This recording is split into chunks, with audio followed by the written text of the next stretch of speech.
पण यावेळी त्याने हिम्मत करून तिला विचारलंच की तू कोण आहे आणि आता इथे माझ्यापाशी काय करतेयस. पण त्याच दिवशी रात्री त्या स्वप्नामध्ये ती मुलगी आली. ती अतिशय भयानक रूपामध्ये दिसत होती. सेंट, जळालेले केस, जळालेले अंगाला चिटकलेले ते कपडे, त्यातून येणारा घाणेरडा वास, त्यातून येणारा चर चर चर असा आवाज आणि ती येत असताना येणार असणारा तो टक टक टक टक आवाज. रवी या गोष्टीने अतिशय घाबरून गेला होता.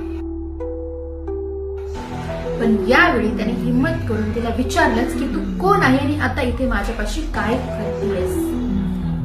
तेव्हा त्या मुलीने जे त्याला ते उत्तर दिलं ते अतिशय शॉकिंग होतं. जेव्हा रवीला ही गोष्ट समजली तेव्हा त्या गोष्टीचा पाठपुरावा करण्यासाठी तो दुसऱ्या दिवशी ऑफिसमध्ये गेला. हळूहळू त्याने ऑफिसच्या शिपायासोबत मैत्री करून त्याला काही पैसे देऊन तिथून त्याने त्यातला सीसीटीव्हीचा रेकॉर्डिंग मिळवायचा प्रयत्न केला. तेव्हा त्याने बघितलं की ज्या दिवशी ती मुलगी वारली होती त्या दिवशीचं पूर्ण सीसीटीव्ही फुटेजच गायब होतं.